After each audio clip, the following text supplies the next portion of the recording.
Buenos días a todos y a todas. Una vez ha quedado inaugurado el Congreso, me gustaría iniciar estas poquitas palabras. Voy a ocuparme un poquito de tiempo, retomando, enganchando con lo último que decía el rector Juan Jimeno. Él agradecía a todos vuestra asistencia. Yo no tengo por más que empezar también agradeciendo, porque son muchas las personas que hoy se congregan en este encuentro y muchas las organizaciones e instituciones a las que queremos dar la bienvenida no solo al Congreso, sino a Madrid. Espero que tengan oportunidad de conocer, para los que vienen por primera vez, y de reiterar el conocimiento de esta ciudad que, bueno, espero que tengan tiempo simplemente. Va a estar un poco complicado. En primer lugar, como decía Teresa Aguado, me gustaría incidir en la buena acogida que ha tenido este Congreso y el interés despertado no solo en el ámbito universitario, que obviamente es la principal presencia, sino también en otras organizaciones de tipo institucional, social, incluso en organismos internacionales. Reitero las cifras que ya decía. En este Congreso participamos más de 250 personas procedentes de hasta 44 nacionalidades distintas.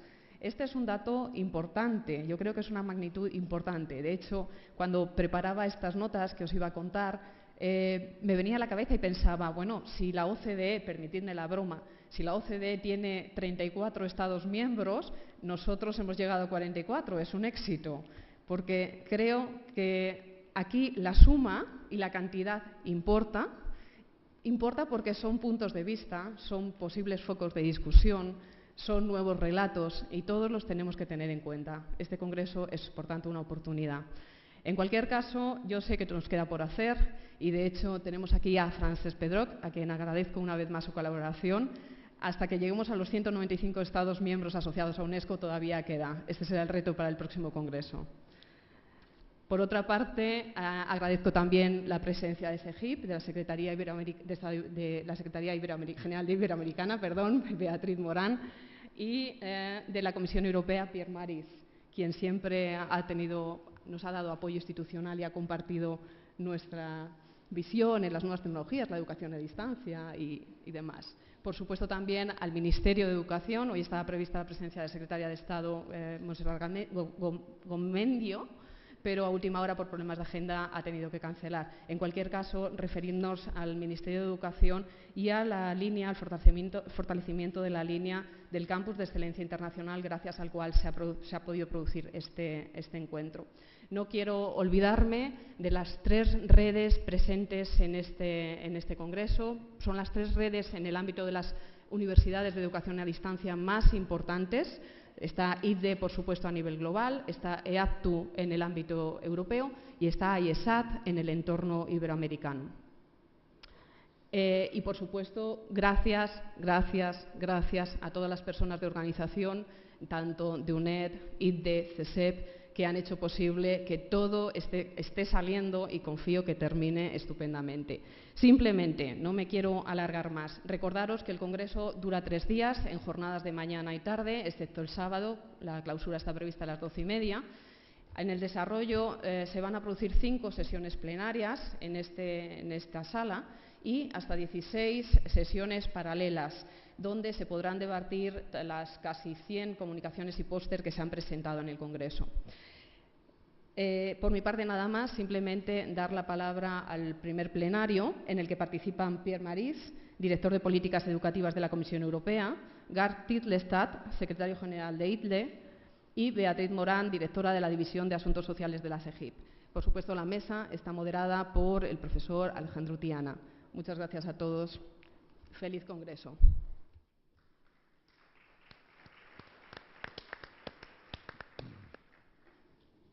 Pues muchas gracias. Buenos días a todos y a todas. Muchas gracias por su asistencia. Thank you very much for joining us today. Gard. Merci bien, Pierre, de nos acompañar. Y Beatriz, bienvenida y muchas gracias por acompañarnos. Tenemos hoy una sesión, la primera, que lleva por título Promoción de políticas públicas y organizaciones multinacionales de educación a distancia para favorecer la justicia social y la innovación. Como ha sido expuesto, estamos aquí personas procedentes de distintos campos de actividad y de distintas regiones del mundo, lo cual es una gran riqueza y da una ocasión magnífica para tener una discusión, una conversación interesante. Esta primera sesión tiene un foco doble sobre las políticas públicas en materia de educación a distancia, se entiende, y las organizaciones multinacionales que trabajan en ello. Y por tanto, vamos a tener en este panel a personas que proceden del ámbito de las políticas públicas, como es el caso de representante, luego los presentaré con más detalle, de la Unión Europea o de la Secretaría General Iberoamericana, y alguien más procedente del campo de las organizaciones multinacionales, como Gard, Titlestad, que viene de la International Council for Distance Education. Por tanto, lo que podemos plantear en este primer panel, y lo que así hemos acordado y les hemos pedido, es que adopten precisamente esa posición que tiene que ver con las políticas públicas que implementamos en este campo, en este caso desde organismos internacionales. Estaba previsto que estuviera acompañándonos la Secretaria de Estado, desafortunadamente no ha podido venir y hubiera podido hacer énfasis también en políticas nacionales, pero en este caso van a ser políticas multinacionales o supranacionales, como prefieran denominar, y por otra parte, la visión de los que trabajamos, de las organizaciones que representan las instituciones que estamos trabajando en este campo. Además, yo creo que es muy interesante que haya representantes de distintos ámbitos geográficos, porque Gard, aunque él personalmente es danés y es europeo, pero representa a una organización de carácter global, mundial, que agrupa organizaciones de todo el mundo. Pierre trabaja en la Comisión Europea en Bruselas y, por tanto, es la visión desde la Unión Europea. Y Beatriz trabaja en la Secretaría General Iberoamericana, ubicada en Madrid, pero teniendo esa visión sobre el mundo iberoamericano. Si tenemos en cuenta que aquí hay tres organizaciones, hay ESAD, Asociación Iberoamericana de Educación Superior a Distancia, EADTU, la European Association for Distance Teaching Universities, y ICDE, pues entonces quiere decir que estamos teniendo una posibilidad de tener además esas miradas múltiples. Por tanto, yo no quiero quitarles mucho tiempo, van a intervenir en el orden que les voy a presentar. Está previsto que realice una primera intervención de unos 15 minutos, lo cual nos debe dejar una media hora fácilmente para poder debatir entre la mesa, poder reaccionar, poder plantearles yo algunas cuestiones de relevancia que vayan surgiendo en el debate y finalmente cerrar con alguna ronda final de comentarios. La primera persona que intervendrá es Gard Titlestad, es el secretario general del Consejo Internacional de Educación Abierta de Distancia, el ICDE, es el responsable de la Secretaría Permanente y del funcionamiento, del buen funcionamiento de la organización. Además, tiene la representación legal y la responsabilidad de la organización. Él estuvo trabajando durante 6 años en el Consejo Nórdico de Ministros en Copenhague, en Dinamarca, donde fue jefe del Departamento de Conocimiento y Bienestar Social. Gestionó la Secretaría para las configuraciones de los ministros, incluyendo los ministros de Educación y de Investigación, de Salud y Asuntos Sociales, de Relaciones Laborales y de Tecnologías de la Información. Su interés se centró en la cooperación nórdica sobre educación, investigación e innovación y en particular sobre el papel de las universidades. Antes de estar en el Consejo Nórdico de Ministros, trabajó como asesor en asuntos de investigación para Noruega, en Bruselas, facilitando la participación noruega en la cooperación europea, en particular en las iniciativas sobre sociedad de la información. Y fue miembro del equipo directivo de la delegación de Noruega ante la Unión Europea. Y antes de esto trabajó como funcionario senior de la Comisión Europea en Bruselas, más concretamente en la Dirección General de la Sociedad de la Información y en Noruega para el gobierno noruego en agencias de investigación y de desarrollo. Es físico-químico y además se ha formado en asuntos legales y de gestión. En segundo lugar intervendrá Beatriz Morán. Beatriz Morán pertenece al Cuerpo Superior de Administradores Civiles del Estado de España y desde el mes de marzo de 2010 ostenta el cargo de directora de la División de Asuntos Sociales de la Secretaría General Iberoamericana. Anteriormente había estado más de 5 años trabajando en la Agencia Española de Cooperación Internacional para el Desarrollo, la ECID, en diversos cargos directivos, entre ellos el de Secretaria General de la agencia. Desde la Dirección de Asuntos Sociales acompaña y promueve la cooperación iberoamericana en los ámbitos de la educación, la infancia, la salud, la migración, los adultos mayores o la lucha por la igualdad de género. Asimismo, apoya las acciones puestas en marcha por la Organización Iberoamericana de Seguridad Social en relación al Convenio Iberoamericano de Seguridad Social y a la Estrategia Iberoamericana de Seguridad y Salud en el Trabajo. Es licenciada en Filosofía y Letras, en Psicología, por la Universidad Autónoma de Madrid y con la especialidad de Psicología Clínica en la Universidad Complutense de Madrid. Al comienzo de su carrera trabajó en Francia, Inglaterra y Madrid con niños con problemas de aprendizaje y autistas, así como con grupos de jóvenes vulnerables. Y finalmente, la tercera persona que intervendrá es Pierre Mairesse. Es responsable en la Comisión Europea para asuntos relacionados con la Estrategia Europea de Educación y Aprendizaje Permanente, que afectan a todos los sectores de los sistemas educativos de los Estados miembros de la Unión Europea. Incluyen el papel de la educación y la formación en la Estrategia Europa 2020, la organización y puesta en práctica de la coordinación entre los Estados miembros, el desarrollo de estrategias de habilidades, incluyendo habilidades para el uso de las tecnologías de la información y la comunicación, el papel social de la educación y la formación, así como su papel en la integración europea, el multilingüismo y las herramientas para una mejor comprensión de los sistemas educativos en Europa. Es ingeniero de formación y ha estado trabajando en diferentes áreas de la Comisión Europea: tecnologías de la información y telecomunicaciones, información, cultura, juventud, deporte, ciudadanía, educación y formación. Realizó sus estudios en Francia, en Lille, y en Canadá, en Montreal. Pues, sin más, tiene la palabra Gard, en primer lugar.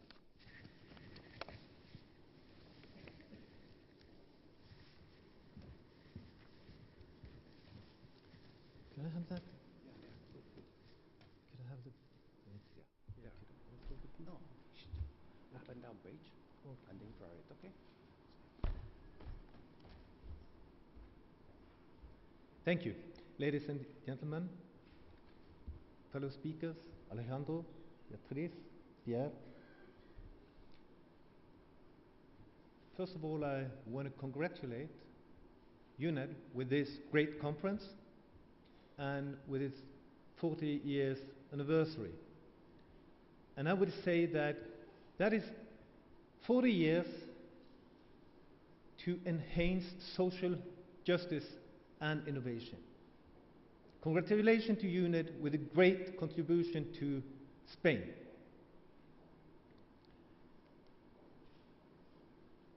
First, I will introduce ICDE with a few words.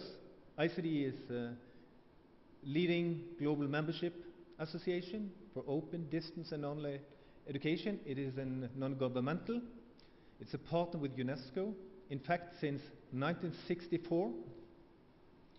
And it shares that agency's key goal: education, quality education for all. ICDE believes that pursuing education as a universal right, the needs of the learner is central. And ICDE has members in all regions of the world. I would say ICDE, 75 years of global impact. Not ICDE as ICDE, but the ICDE members have during this period educated millions of tens of millions of youth and adults, and have made a major contribution that could not be overestimated, and have huge experience and knowledge which can be used when you are tapping into the future now with new demands and new challenges for education, and where disruption is everywhere. While ICDE is global,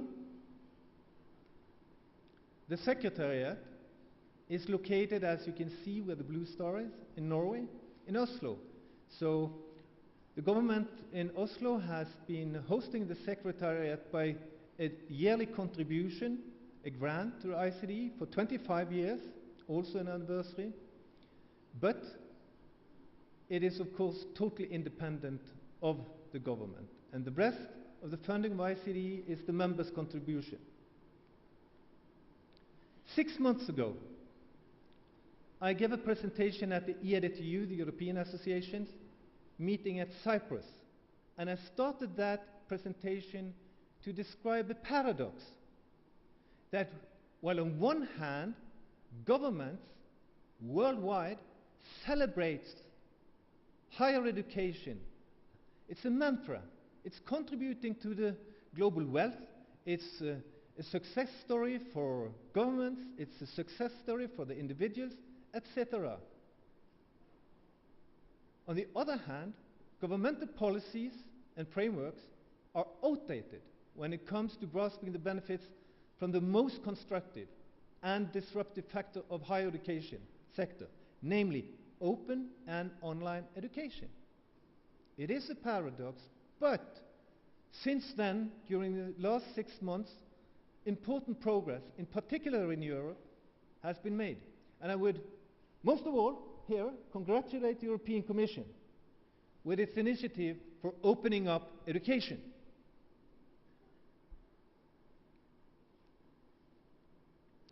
A key element in reinventing education for the future is open educational resources. Well, open educational resources is, of course, not everything. It's not the silver bullet. It is not the thing that every university have to do all the time. No, but it is a key element, should be a part of, not the whole thing, but a part of all higher education institution strategies. The vision, which I hope we can all share here, is that the heart of the movement towards open educational resources is the simple and powerful idea that the world's knowledge is a public and not a private or individual good. And that technology in general, and the World Wide Web in particular, provide an extraordinary opportunity for everyone to share, use, and reuse, and adapt, and reuse again, and distribute, and do things that for many of us almost seems magical. That is the vision. And also stated, for the first time in human history, we have the tools. We have the tools to enable everyone to attain all the education they desire. But as you know, the way from tools to having it happen is mysterious and might be long. The expectations, however, to open educational resources are great. And as stated by Sir John Daniel, former COO for Commonwealth of Learning, and David Killian, US Ambassador to UNESCO, OER have the potential to solve the global education crisis and contribute to sustainable economic growth. So, also a major contribution to social justice and innovation. But how? I think that is the challenge for all of us, for governments, for stakeholders in private and public sector. The key in the Paris Declaration, the key element in the Paris Declaration that was adopted, organized by UNESCO last June in Paris, is to encourage the open licensing of educational materials produced with public funds. I think that is the key. It's the key words. It is about not only open in the meaning of access to, it is also open to share, to adapt, to change, to adapt to cultural and language contexts. And that can be done by open licensing. For most of us it would be typically Creative Commons, but other systems could be used. And ICDE will work shoulder to shoulder with UNESCO and other stakeholders to have this implemented. So very briefly, how can open support all the major tasks of the university, which normally is divided into three? It's the educational task, it's the research task, and it is the interaction with society. And sometimes you call that the knowledge triangle, and if we look at the knowledge triangle, we can see that openness penetrates all sides of the knowledge triangle. And openness can, for universities and society, be like air for the brain. It is open access which make top quality research available for everyone. But someone have to make it available and not only accessible. And it can be made available through open education. But as we know, it is not only about open access, it is also about open educational resources. And I will here emphasize innovation, often underestimated both by universities and by society. How can we tap into the knowledge that is both in society and in university to see that the knowledge exchange between university fuel jobs, fuel innovation in society, in all sectors of the society, not only the private but also the public, for example the health sector. So to work on this knowledge triangle, to work on openness, to have that implemented in public and private and university strategies, I would say is the main challenge for the years to come. And what we would like to see is high quality higher education available, affordable, accessible, inclusive, the needs of the learner in the center for jobs.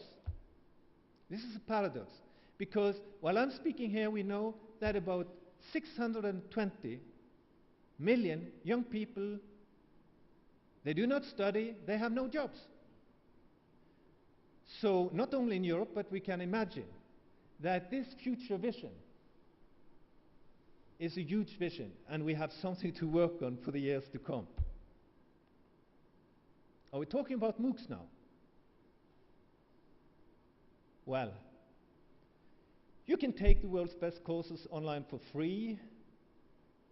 The future of online education is for anyone, anywhere, anytime. You should learn, think, do, invent your future through free interactive college classes. Well, all these three are slogans from Coursera, EDX, and Udacity, the main three providers of MOOCs today. And the expectations for MOOCs, great. I picked this up in the Chronicle a few days ago, and you can see the headline: to fix its education system, India should look to MOOCs. Well, I would say you could also look not in the air, but to the side, and you will find, for example, Indira Gandhi Open University. And last year we had the MOOC Mania, as the Chronicle said. It continues.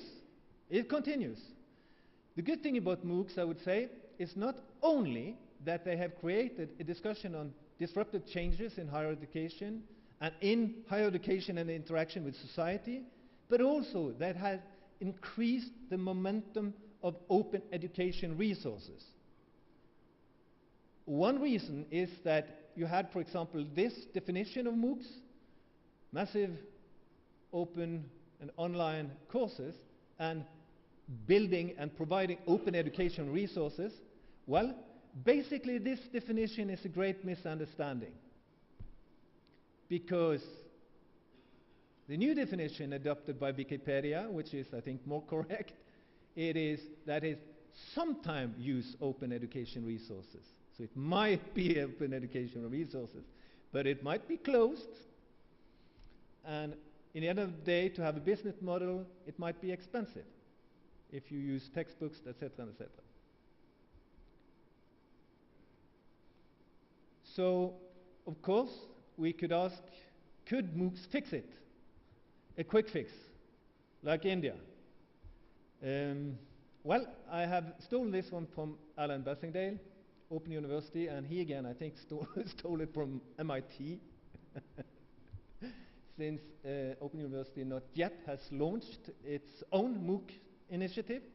Open Learn will do later, but anyway, and as you can see from this overview, the MOOCs are basically used by people that already are in business, so to speak. So it's not that target groups that we would hope for, and well, that doesn't make MOOCs bad or something, but it is obviously not a quick fix, at not least yet. So, oh, I should have hoped this came up in a different way.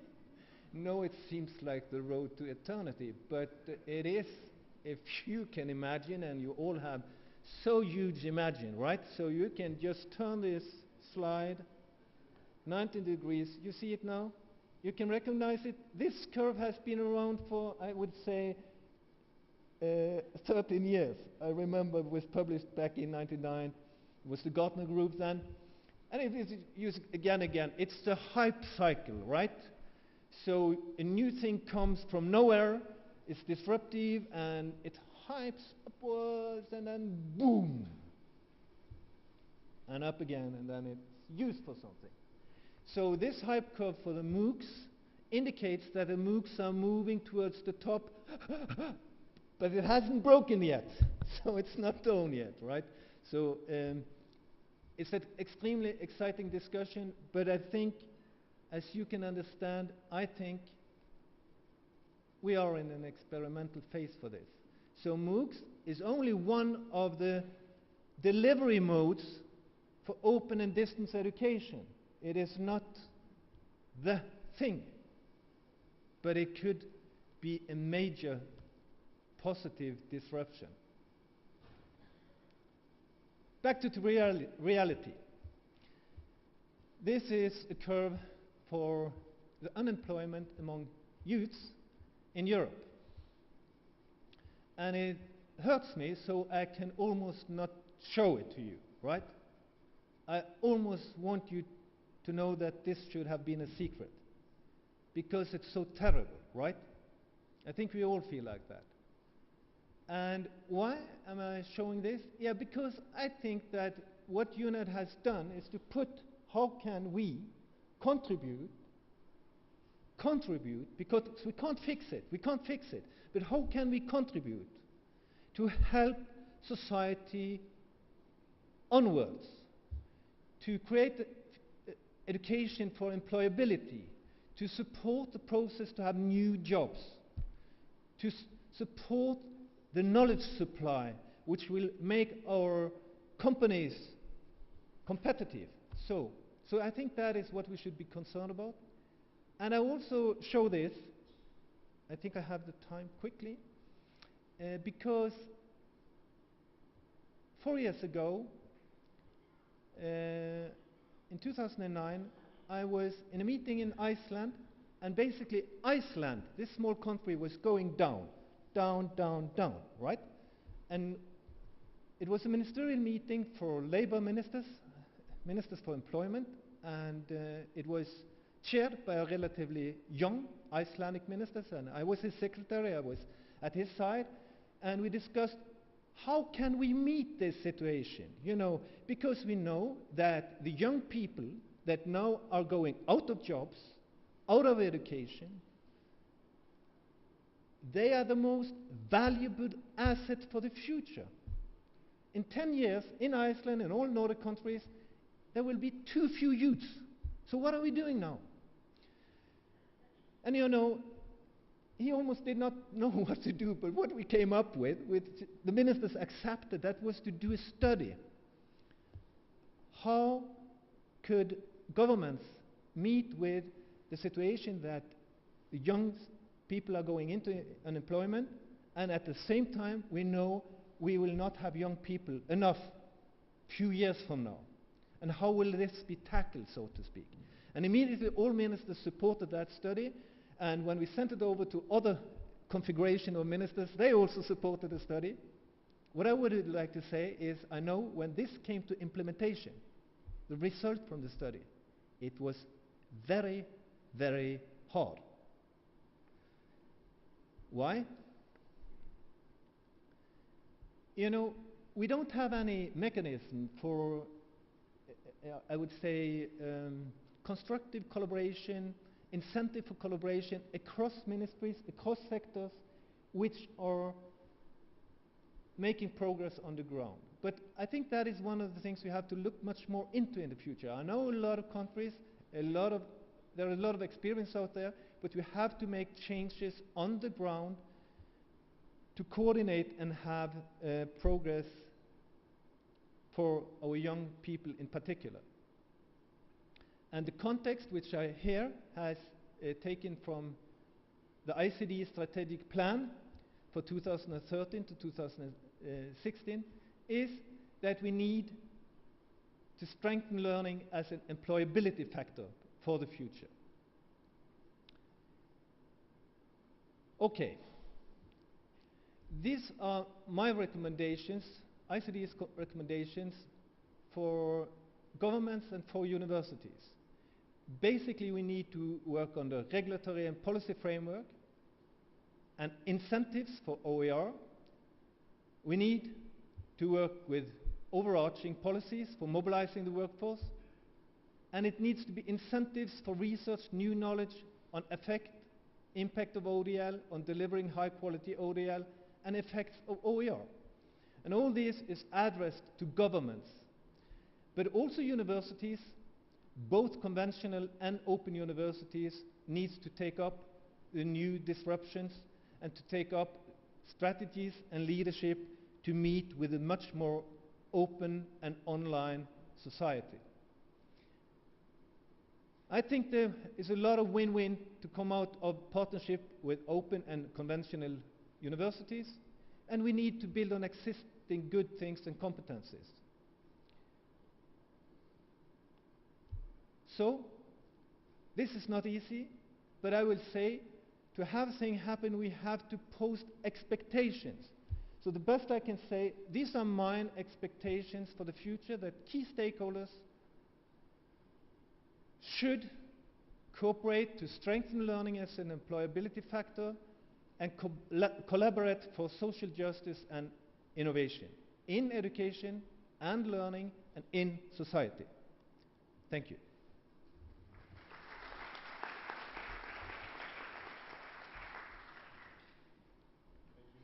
Very much for your presentation and keeping the time. And now, ahora es el turno de Beatriz Morán. Buenos días a todos y a todas. Gracias en primer lugar a la UNED por darme la ocasión de participar en este evento y darme la ocasión también de transmitir y de presentar un poco la visión que desde nuestra organización tenemos de este trabajo que va más allá del trabajo en el ámbito nacional. Saludos a mis colegas, no de la mesa, sino de este espacio, que es mucho más agradable, Gard, Alejandro y Pierre. La Secretaría General Iberoamericana es una organización internacional de carácter regional, porque trabajamos en ese espacio que delimita a los países tanto de América como de Europa, que compartimos dos lenguas, compartimos el español y el portugués. Y a diferencia de la Unión Europea, que puede ser considerada una organización supranacional, nosotros nos movemos más estrictamente en un ámbito multilateral, donde no hay un régimen jurídico compartido y, por lo tanto, nuestro hacer y nuestro quehacer parte de la base del consenso y del acuerdo en la toma de decisiones. Yo creo que eso es algo importante y que marca diferencias entre los resultados de lo que estamos haciendo. La Secretaría General se configura como la unidad técnica o la Secretaría Técnica de la Conferencia Iberoamericana, que tiene su evento por excelencia, de momento de forma anual, a través de la reunión de los jefes de Estado y de Gobierno en lo que se denomina la Cumbre Iberoamericana.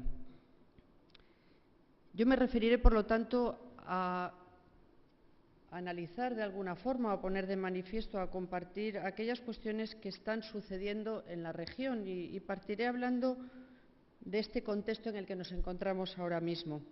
Hace unos meses tuve ocasión de oír a la administradora adjunta del PNUD en una intervención que inició cargada de optimismo y no sin razón. Decía que hace aproximadamente unos 10 años cualquier persona que hablara de forma general y sin matices no podía imaginar que América Latina experimentaría la enorme expansión económica que ha experimentado, con unos resultados tan significativos en la reducción de la pobreza y de la inequidad, en la generación de nuevas clases sociales, en el protagonismo de nuevos actores sociales y políticos, y en dos elementos que se han ido consolidando, que podrían ser una macroeconomía y un sector financiero cada vez más estables. Hay ya más de 20 países en la región que se clasifican como economías de renta media. En algunos casos, algunos países ya han sido considerados como países de ingresos altos, pero todavía existen grandes retos. ¿Por qué? Pues porque las desigualdades todavía son grandes, se puede cifrar en más de 170 millones de personas bajo la línea de la pobreza, casi el 29% de la población. Hay unos 70 millones de personas bajo la línea de la indigencia, 12% de la población. Las clases medias todavía son vulnerables y quizá la razón se encuentra en que todavía no se han separado suficientemente de la línea de la pobreza y porque además hay aspectos fundamentales como la cobertura de salud, el acceso a la vivienda o las posibilidades de pensión que en muchos países todavía sigue siendo precaria y por lo tanto se puede hablar casi de obstáculos acumulativos. Obstáculos acumulativos, por ejemplo, en la calidad de la educación, si bien es cierto que se ha producido una enorme expansión en los últimos años y donde todavía existen ciertos rezagos en la paridad de género dentro y fuera del hogar. Todavía la biodiversidad aparece como vulnerable y también el cambio climático. Y hay una concurrencia y recurrencia de desastres naturales en ciertas partes de la región que hacen que la situación sea más débil. Y ya empiezan a oírse voces cada vez con mayor insistencia en las últimas semanas que hacen llamar la atención sobre la necesidad de no confiarse, sobre la necesidad de analizar elementos que pueden venir a complicar esta situación de cierta bonanza que acabo de describir. Y, por lo tanto, quedan todavía muchas incertidumbres. Hace un par de años, en el informe de la Comisión Económica para América Latina, se afirmaba que la educación representa el hito clave y transversal en las fases de desarrollo del ciclo vital. Y la describía como la principal herramienta que tienen los Estados para trabajar en favor de la igualdad y, sobre todo, para disociar los orígenes sociales de los individuos de sus logros en términos de bienestar a lo largo de la vida. Y, sin embargo, en la región todavía no se ha conseguido transformar al sistema educativo en un mecanismo que sea potente en la igualación de oportunidades. Son pocos todavía los que acceden a la educación técnico-profesional y a la universitaria. Podríamos hablar de que entre 25 y 29 años solamente un 8%, un poquito más, de estos jóvenes ha logrado concluir al menos 5 años de educación postsecundaria. Y si bien en la educación formal los logros son importantes porque hay una mayor participación, como digo, todavía quedan un camino largo por recorrer. Nos encontramos además en un momento en el que la dinámica de la sociedad de la información ha podido fortalecer y está fortaleciendo a la educación para poder enfrentar los retos con los que se encuentra tanto en el ámbito de la competitividad internacional como en la sostenibilidad democrática y la equidad social.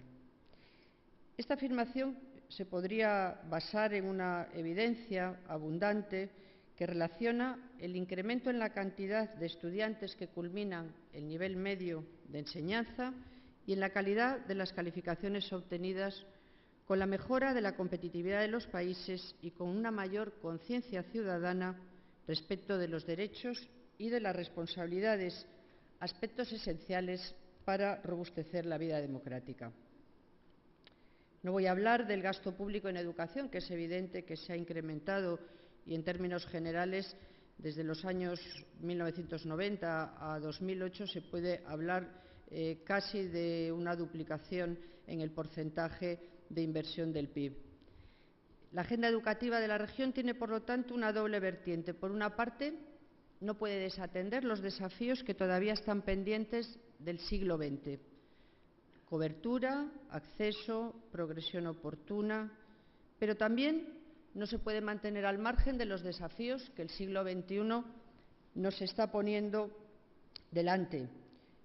La calidad de la educación es, sin duda, uno de los principales retos, que abarca no solamente el papel de los docentes y su formación, sino que se refiere también a la acreditación, a la capacitación continua, a la integración de nuevos recursos educativos, como son las tecnologías de la información y las comunicaciones. Y yo no puedo no referirme a un proyecto educativo que se ha puesto en marcha en la región y que atiende a esta doble dimensión a la que me acabo de referir. Estoy pensando en las metas educativas 2021, que se configuran a partir de la aprobación en el año 2010 como un proyecto regional sin precedentes en el que se articula en la agenda en metas referidas a todos los desafíos educativos pendientes y a metas referidas a estos desafíos futuros a los que me acabo de referir brevemente. Se plantean en el ciclo postsecundario una serie de metas sobre la interconexión entre educación, conocimiento y empleo. En el nuevo siglo que vivimos, el ámbito de acción fundamental es la calidad y se destaca la pertinencia y la relevancia de las competencias adquiridas. Sin embargo, se completa también con aquellos elementos que no son solamente las asignaturas académicas y, por lo tanto, hay una especial referencia a la lectura, a la educación en valores para la democracia, a la práctica del deporte o al uso de las tecnologías. Hay una meta en general, que se llama la novena, que se dedica específicamente, se denomina ampliar el espacio iberoamericano del conocimiento y fortalecer la investigación científica. Y su objetivo es apoyar la creación de redes universitarias para la oferta de posgrados, la movilidad de estudiantes e investigadores y la colaboración de investigadores iberoamericanos que trabajan fuera de la región, reforzando además la investigación científica y tecnológica y la innovación en la región. Esta meta, que se enmarca en este espacio iberoamericano del conocimiento, recoge la forma en la que trabajamos desde la Secretaría General Iberoamericana en este ámbito. Se refería mi antecesor en el uso de la palabra a ese triángulo en el que se vincula la educación superior, la innovación y la tecnología. Y nosotros creemos que ese es el espacio natural en el que debemos trabajar. La tarea no la hacemos solos, evidentemente, la hacemos acompañados de la Organización Iberoamericana para la Educación, la Ciencia y la Cultura, que es quien tiene además de la mano todo el proyecto de las metas educativas 2021, y lo hacemos también con el Consejo Universitario Iberoamericano.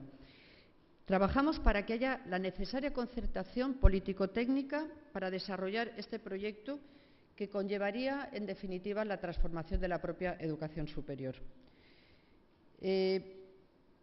La definición de este triángulo del conocimiento ha hecho que este espacio denominado de la educación superior, la ciencia y la innovación pase a tener un espacio referido a la participación de los máximos representantes de estos tres ámbitos por parte de los gobiernos que forman parte de la Conferencia Iberoamericana, que es quienes toman decisiones y quienes plantean la estrategia a seguir. Si bien es cierto que la educación superior ha experimentado un espectacular crecimiento en las últimas décadas en Iberoamérica, su expansión ha llevado aparejados algunos cambios muy significativos, tales como la diversificación institucional o el acusado incremento de la educación privada. Como resultado de estos procesos y de los problemas que han acarreado, han comenzado a adoptarse nuevas políticas en el campo de la educación superior, tales como la acreditación de los títulos y las instituciones, la revisión de los estudios ofrecidos o la internacionalización de las universidades y el diseño de políticas orientadas a alcanzar una mayor equidad en este nivel educativo. En este ámbito, Nosotros apostamos también por el trabajo que se desarrolla por parte de las redes. Me refiero en este caso concreto a la Red Iberoamericana de las Agencias de Evaluación y Acreditación de la Calidad de la Educación Superior, RIACES, que si bien no está pasando por un especial buen momento, creemos que es necesario fortalecerla porque es a partir de este trabajo también en el que entendemos que podemos ir avanzando con el trabajo que se plantee, además, a través de otras instancias. No voy a entrar en la bondad de la educación a distancia como elemento democratizador, no solamente en el acceso a la educación, sino en el trabajo para alcanzar sociedades más igualitarias. Es evidente que el ámbito de la movilidad que se está produciendo, no solamente a nivel regional, sino a nivel internacional, hace que todo lo que es la labor de reconocimiento y la labor de acreditación tenga un especial significado en este momento. Necesitamos que se nos diga a las instituciones, no en este caso a la mía, sino a las que se dedican a la educación, que la educación que imparten es buena. Se requiere además que se reconozca para poder facilitar esa movilidad que cada vez es mayor y para ello se han puesto en marcha desde el ámbito regional al que me estoy refiriendo instrumentos que coadyuvan a alcanzar estos objetivos. Se alcanzan ya convenios bilaterales de reconocimiento de títulos que, si bien todavía no afectan a todos los países de la región, cada vez van siendo más importantes. En este espacio en el que trabajamos, en el espacio iberoamericano del conocimiento, intentamos concentrar aquellos programas de la cooperación iberoamericana que se refieren tanto a la innovación como a la educación superior, la ciencia y la tecnología. Por eso contamos como programas como CITED, el de movilidad académica de posgrado, que se denomina Pablo Neruda, el de innovación, el de propiedad industrial o promoción del desarrollo, y dos proyectos adscritos que son aquellos que no son iniciativas intergubernamentales, sino que parten de asociaciones, de fundaciones o de otras instituciones públicas o privadas y que cuentan con el respaldo de las cumbres iberoamericanas.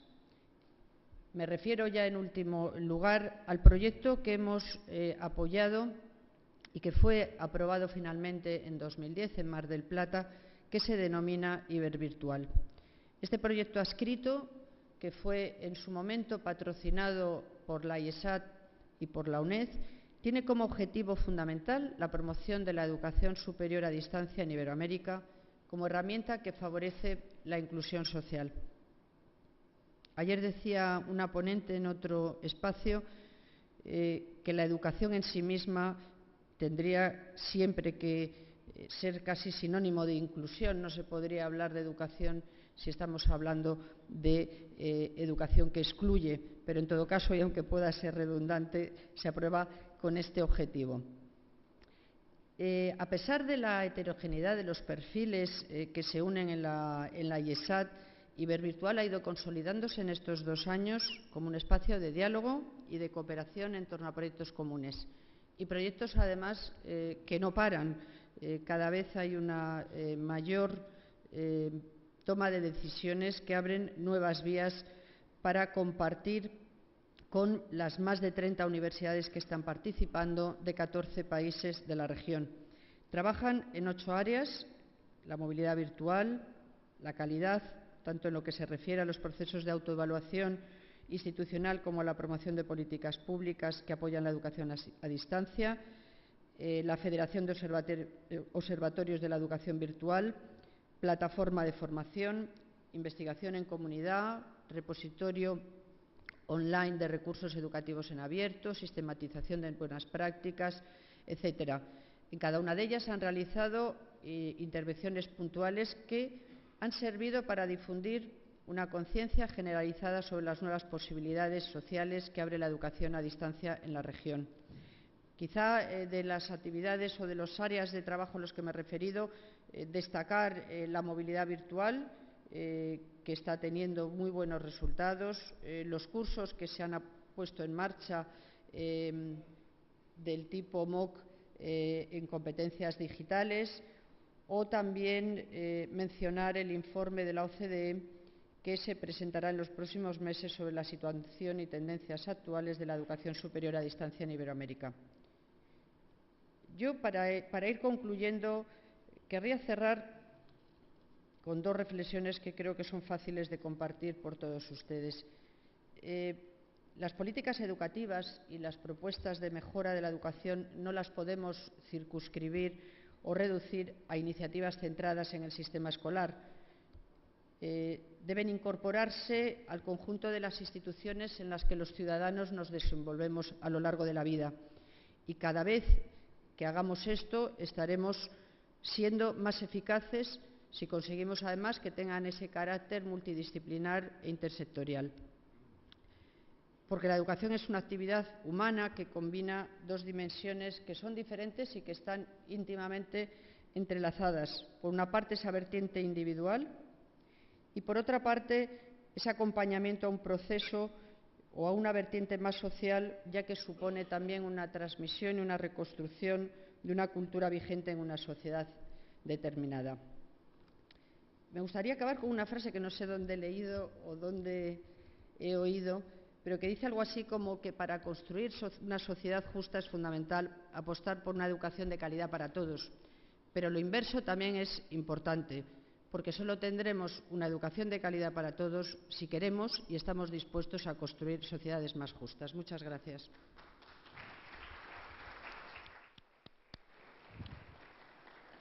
Gracias, Beatriz. Pasamos sin más dilación a Pierre.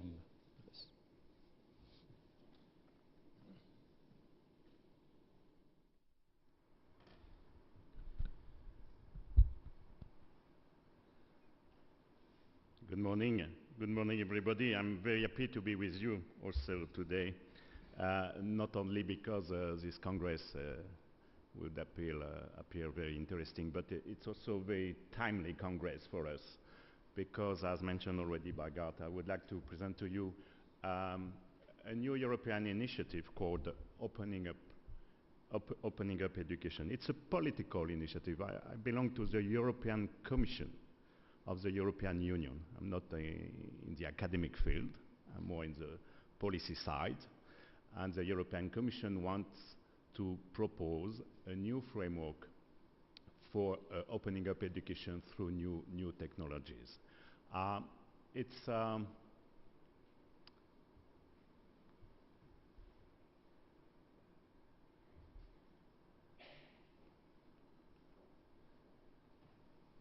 Maybe I have to be here.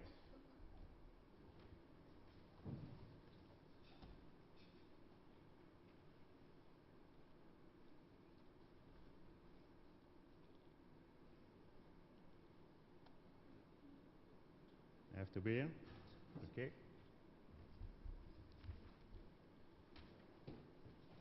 Sorry for that.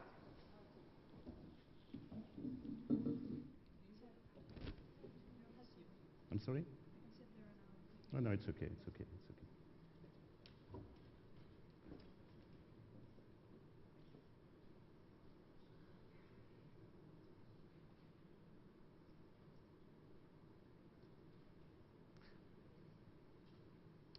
Okay, sorry for that. So it's part of a broader initiative. It's not only opening up education through new technologies, but it's what we called already last year the necessity of rethinking education systems in Europe. For example, already mentioned by the Rector of UNED, internationalization of higher education. In the vocational training area, work-based learning. At schools, it's a question of education of teachers. We have a large number of teachers in Europe, and we want really to think about the way they could have their continuous learning. So we are part of a broader exercise, but I will concentrate today on opening up education. The context already developed by Gard. Just to say a few words about the new technologies.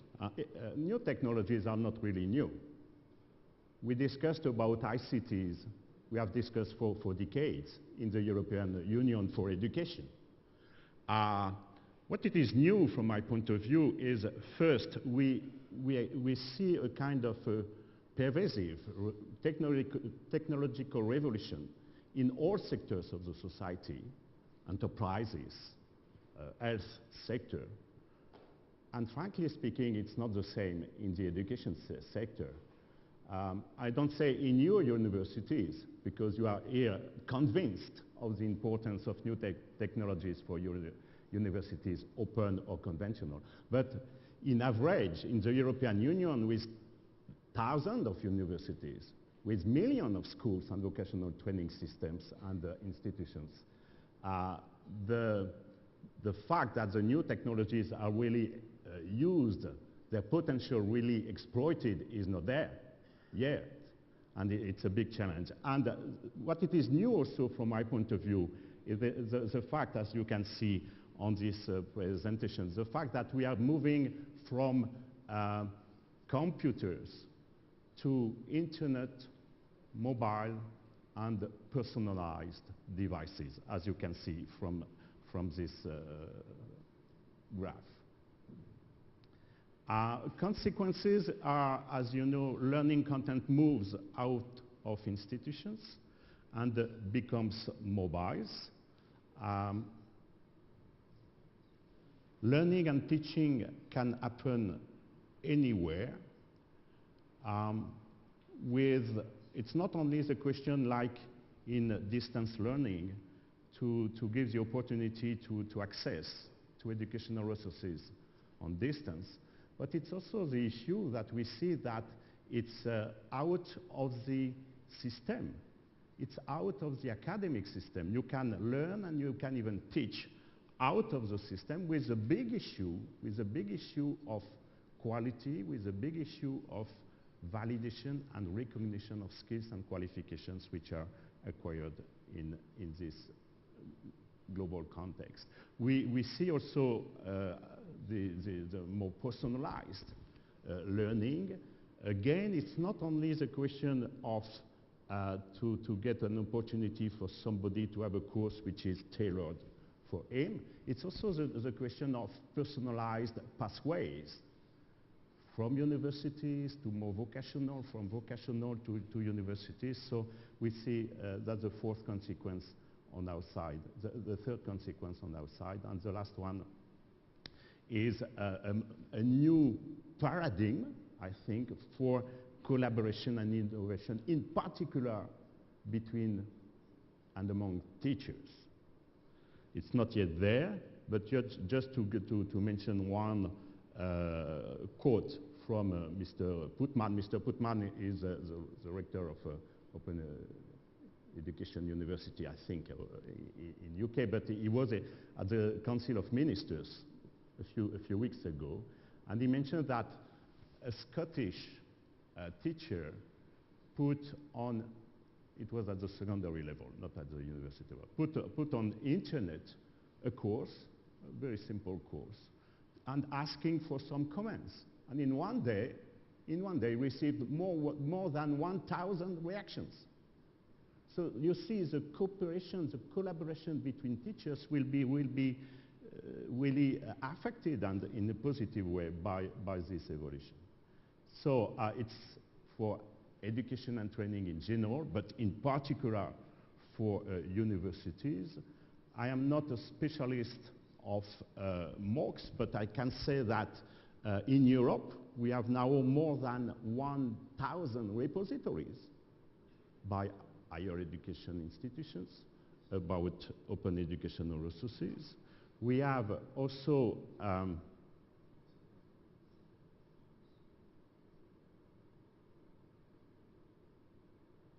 that's the difficulty here. I'm sorry.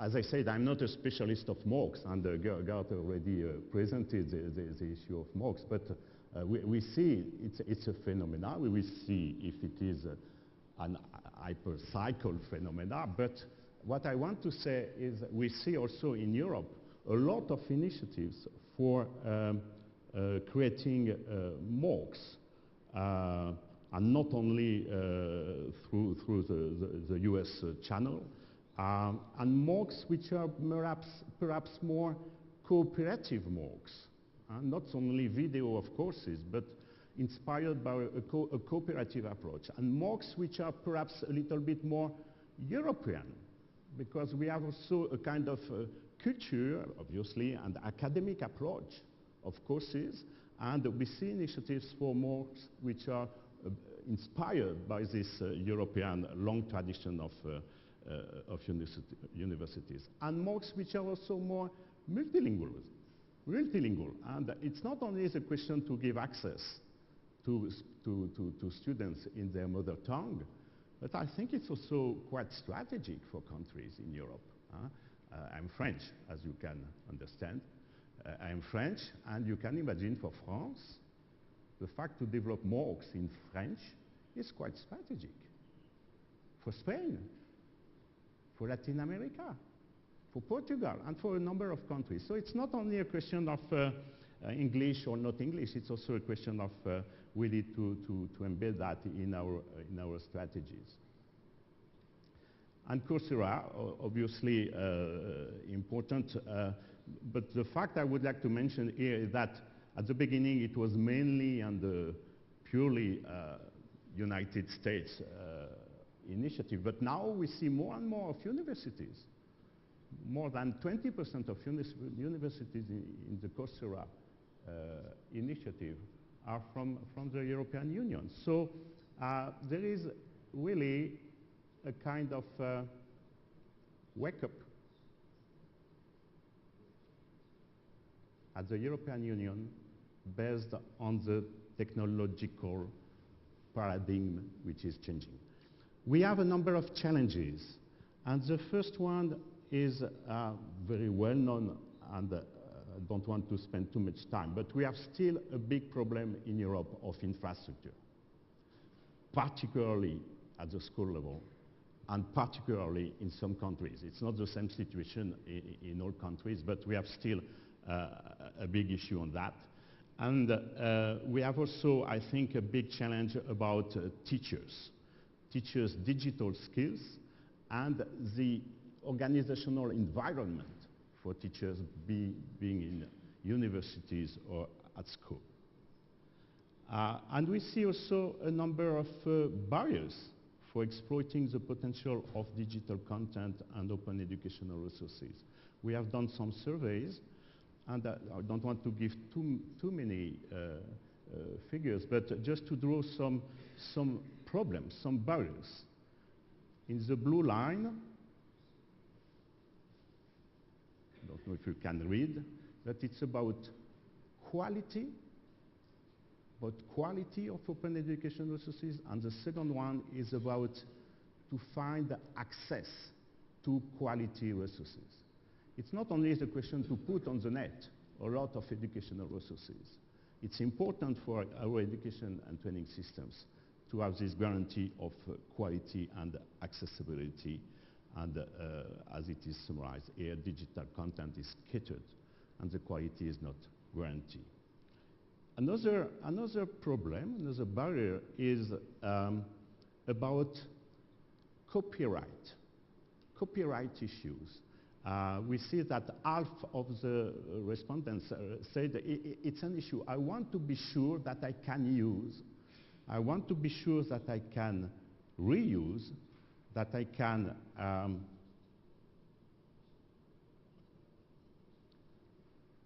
share digital content. And here it's important, I don't know if everybody is aware, but at the European level we have some competencies at the EU level, but also obviously a lot of competencies are still at the national level. But that's exactly an EU competence. There is now a directive. A directive is a kind of EU law, which is called InfoSoc. It has been established 20 years ago. And it's about the copyright and the exception for the education systems regarding the copyright legal framework. It's completely obsolete. It's completely obsolete. It has been defined 20 years ago. Now, with open education, internet and so on, we have to rethink about our legal framework. And the last barrier from our point of view is the question of validation and recognition of online acquired skills. In Europe, we have a system of credits, ECTS, a European system of credits. We have a European qualification framework.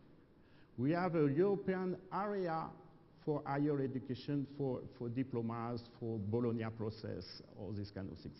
And we have a European passport, credits, qualifications, area, and passport. So we want to see how it will be possible to validate, to give certificates, to recognize the skills which are acquired, be it credit or degrees or full qualifications which are acquired online. So it was about the challenges. Now, and it will be the last part of my presentation, what to do and what it is possible to do at the EU level. It's not certainly the European Commission which can solve everything, but it's a question to help and to support. We can contribute and help to the creation, use and reuse of digital resources. We can mention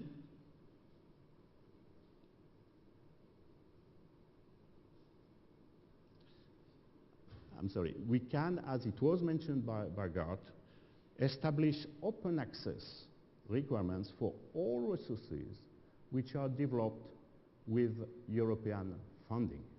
And we have the programs, we have the structural funds, we have a lot of tools, and we can encourage open access for that. We can develop at the European level, in cooperation with the rest of the world, quality standards. We can support networking and pilot schemes for rethinking business models of higher educations, universities.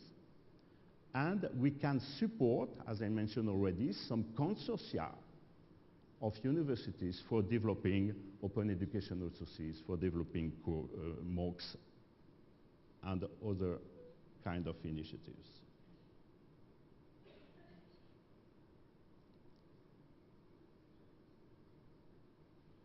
We can improve the digital infrastructure.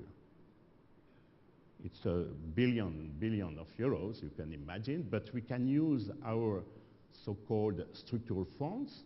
Structural funds are European funds for social purpose, the social fund, or for supporting the regional development. So we have some other funds, but that's the two key structural funds. So we want to use that for opening up our education and training systems. And already mentioned, we can work on the standards for interoperability with the rest of the world. We can stimulate new teaching and assessment practices. We could, for example, support the use of MOOCs for teachers, not only for learners, but we could think how we could help our teachers at the university level, in schools, in vocational training area, through this kind of approach. And we have also to support our member states in the skills validation.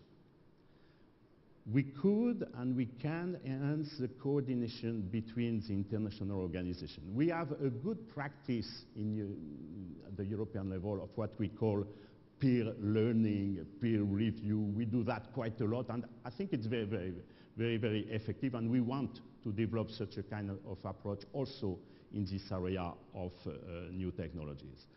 We want to continue some partnership with UNESCO and OECD, and also with ICDE, obviously, and some other networks. We can work together. We can, at the European level, for Europe, we can put in place some indicators and monitoring the progress. And finally, as already mentioned, I think it's important to think about exporting some digital resources in a strategic way for a number of countries.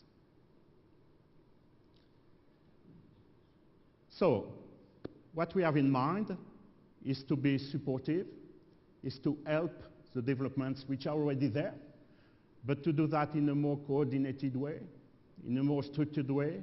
We have a number of initiatives. I will already mention Future Learn in UK. Already mentioned also the campus UNED here in this university. I would like to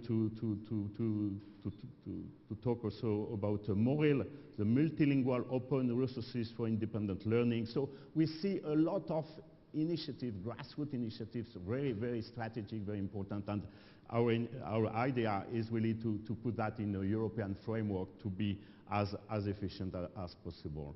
What are our timeline, our time frame? We launched last year a large public consultation, and a lot of what I've said now is a result of this large public consultation.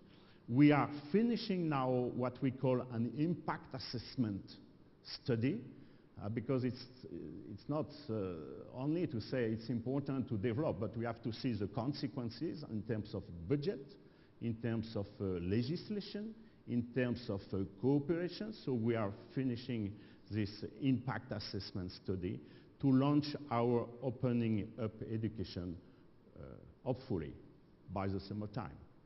So thank you for your attention.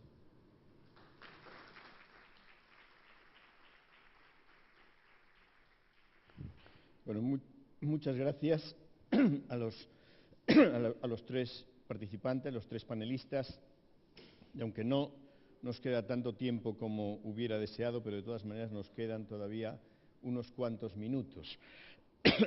Y me van a permitir que a la vista de estas presentaciones me atreva a plantear algunas cuestiones que por lo menos a mí me inquietan.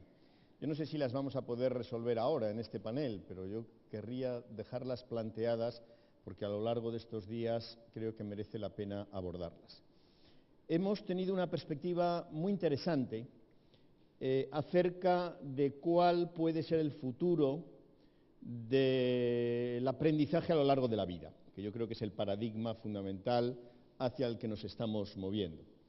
Y por tanto, desde todas nuestras instituciones y nuestros puntos de vista, nos planteamos cuáles son las necesidades formativas de una población que está sometida a cambios importantes, porque la sociedad cambia, la economía cambia, aparte de la crisis y lo que plantea, pero de suyo cambia, y por tanto las necesidades formativas se aceleran, y eso ya lo sabemos todos, y no vamos a insistir. Por tanto, el paradigma central que durante mucho tiempo hemos proclamado de la necesidad del aprendizaje a lo largo de la vida, pues se está convirtiendo en realidad. Y ahora ya no es solo una declaración más o menos bonita, sino que empieza a ser una necesidad y además a la que se da respuesta con un conjunto nuevo de herramientas, de enfoques, etc. Bueno, dicho esto, que a mí me parece que es un elemento central, hay dos temas que han ido saliendo de las presentaciones que me parece que tienen mucha importancia.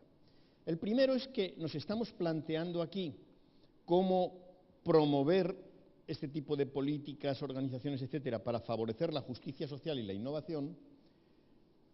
Reconocemos que es necesario impulsar el aprendizaje permanente. Vemos ejemplos, el de la Unión Europea es muy claro, de cómo se está intentando impulsar, pero sin embargo ha salido aquí de manera clara en las palabras de Gard Titlestad y no tan explícito, pero implícito desde luego también en las de Beatriz Morán, y es la cuestión de decir, bueno, ¿a quiénes estamos atendiendo? Estamos ofreciendo educación a lo largo de la vida, educación permanente, pero los datos parecen decir que hoy por hoy quienes más se aprovechan de esas posibilidades son los que ya tienen un grado determinado de formación y están accediendo ya a la formación. Y yo creo que esto nos plantea una cuestión central, que desborda el trabajo de nuestras instituciones, pero que obviamente nos sitúa en un contexto que debemos afrontar. Queremos ampliar la formación y resulta que igual estamos dirigiéndonos a los más formados, y cómo llegar realmente aquellos que no son los más formados, que son los excluidos, y por tanto, cómo incluimos en lugar de favorecer circuitos, a fin de cuentas, de refuerzo, con perdón, de los ya incluidos, por así decirlo. Entonces me parece que es una cuestión importante. No sé, ya digo, si la vamos a poder resolver aquí, pero me parece que es importante plantear. Y la segunda tiene que ver más con las inquietudes que a mí personalmente, institucionalmente, me asaltan, porque cuando estamos hablando de nuevos modos de acceso al conocimiento, de generación también, pero de acceso al conocimiento, a través de los cursos online masivos y abiertos, los Open Educational Resources, los recursos educativos en abierto, etcétera.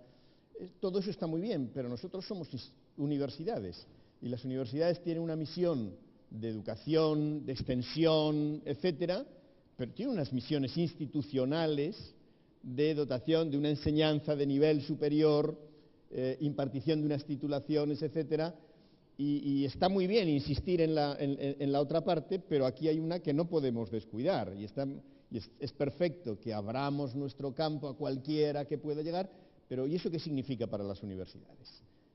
Yo creo que además aquí algunos de los límites entre lo que son las universidades a distancia y lo que son las universidades convencionales que conocemos se están borrando, y algunas de las cuestiones que se planteaban no son específicas de la educación a distancia, aunque podamos sentirnos orgullosos de haberlas puesto sobre el tapete y en la agenda antes de que se haya planteado en otros lugares. Por tanto, hay dos tipos de cuestiones, unas que tienen que ver más con la finalidad y otras que tienen que ver más con el impacto institucional, por así decir, que a mí me parece que sería interesante plantear.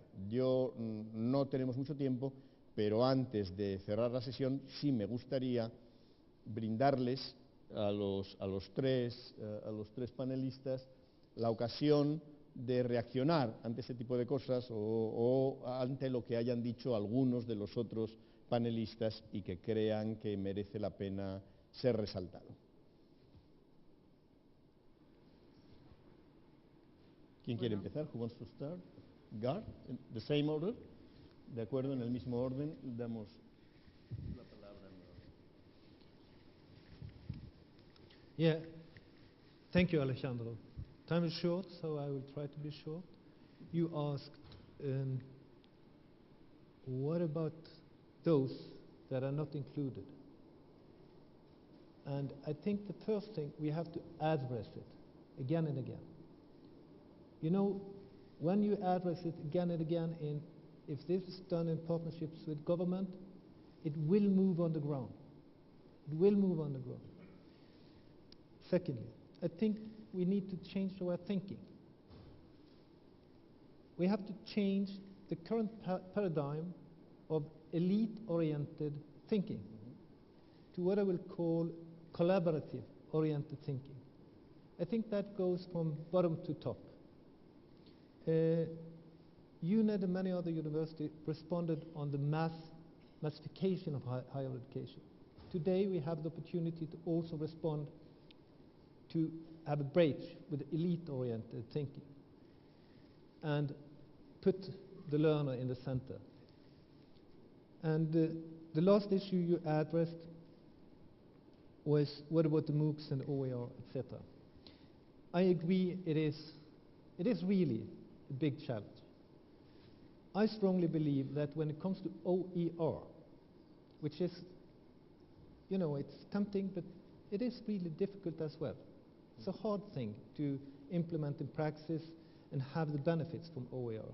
But we know it's there, we have to have the benefits, and it is extremely important in regions like Europe that the European Commission and the governments work very hard to find incentives in the regulatory framework. For example, in my home country, which is Norway, by the way, could have been Denmark,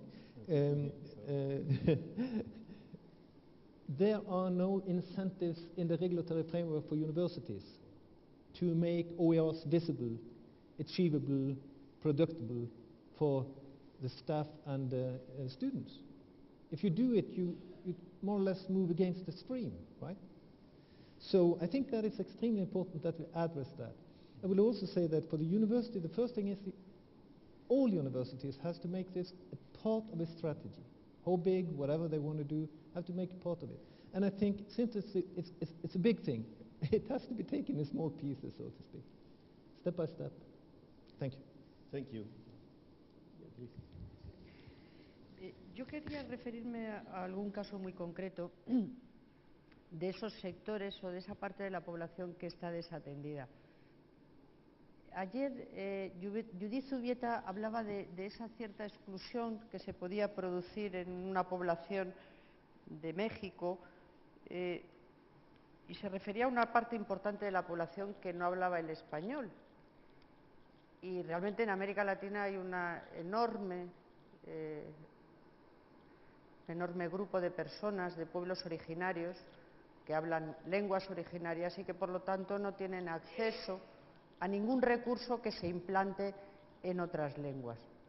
Y en este sentido yo quiero traer aquí, porque es una universidad que se mueve en el ámbito no formal, pero es intercultural, que es la universidad que ha puesto en marcha el Fondo Indígena como una forma de paliar precisamente la incapacidad o los obstáculos que tienen por llegar a la educación formal universitaria. Es un proyecto que cuenta con financiación de la cooperación al desarrollo, básicamente de la Agencia de Desarrollo Alemana, GTZ, y que lo que promueve básicamente es incorporar a todos aquellas personas de comunidades indígenas, con un especial énfasis en dar oportunidad a las mujeres, a que en la edad en la que podrían estar cursando estudios universitarios en una universidad formal lo puedan hacer ahí. Y hace un par de años nos planteaban en la Secretaría General su inquietud por iniciar trámites para que esos estudios contaran con un reconocimiento y los títulos que en esa universidad se imparten pudieran tener el reconocimiento por parte de otras universidades que les permitiera también un intercambio y movilidad. Y el secretario general iberoamericano le decían: no digo que no lo intenten, pero sigan haciendo lo que hacen, porque si se meten ahora en un proceso de homologación o de reconocimiento de títulos, dejarán de hacer lo que están haciendo, que es muy importante. Bueno, lo trae aquí como una experiencia que también tiene esa parte de paradigma, de que a veces encontramos soluciones imaginativas o soluciones que permiten incluir a sectores de la población tradicionalmente excluidos, y en el caso al que me he referido caben múltiples exclusiones que se sobreponen y sin embargo luego en la práctica no llegan a ser reconocidos como una mayoría de edad, ¿no? Bueno, creo que las preguntas que formula Alejandro no tienen respuesta hoy en día, pero era contribuir con esta experiencia. Gracias, Beatriz. Pierre. Regarding lifelong learning, it's perhaps in Europe at least The area which is less structured and organized. You have a good set of services about early childhood education and care. You have general education very well organized, higher education, but adult learning is, particularly in some countries, really still in progress. So it's perhaps an area where, because it's so important, lifelong learning in the demographic situation, where both open education can really give a fantastic set of possibilities for improving adult learning, and secondly, where universities, and I know it's already the case in a number of universities, to integrate in their strategy not only the teaching of students, but the teaching of all citizens during their life. So I see here a double opportunity, technologically speaking and strategically speaking, from universities. On your second point about the institutional impact, I would like just to mention also 2 points. First of all, we don't know exactly what will be the future. We are sure we don't know exactly. But it will be still very changing. That's the reason why I think we have to help conventional universities with the support of open universities to find the right ways to progress in the future. And I think open education, it's not only the question of open universities. It should be an issue for all universities in the world and in Europe in particular.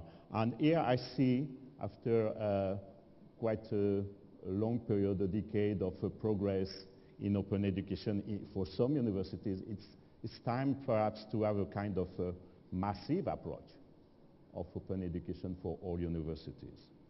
And my second comment is about openness. Yes, openness is fantastic, but at the end of the day, we have also to close something. Because when I talked about quality, it's also to say, okay, but it's open, but it has to be with a good level of quality. When I say certification, validation, recognition, yeah, okay, not everybody can deliver certificates. So you need a kind of authority able to do that. And at the end of the day, it's also business. And business is not open. Business is closed. It's also a question of business. You have to discuss about tuition fees, you have to discuss about a budget of your universities. So we have to find the right balance between openness, which is really a fantastic opportunity, but maintaining a high level of management of our universities in the world. Supongo que a ustedes les ha pasado como yo, que a medida que van respondiendo nos van planteando más preguntas, ¿no?, que nos gustaría seguir planteando, porque creo que estamos ante elementos cruciales de la discusión que tenemos en este congreso. De todos modos, hemos llegado al final del tiempo que teníamos asignado. Creo que ha sido un buen inicio para los debates que tendrán lugar en estos días y no quiero sino pedirles un aplauso para los tres panelistas. Muchas gracias.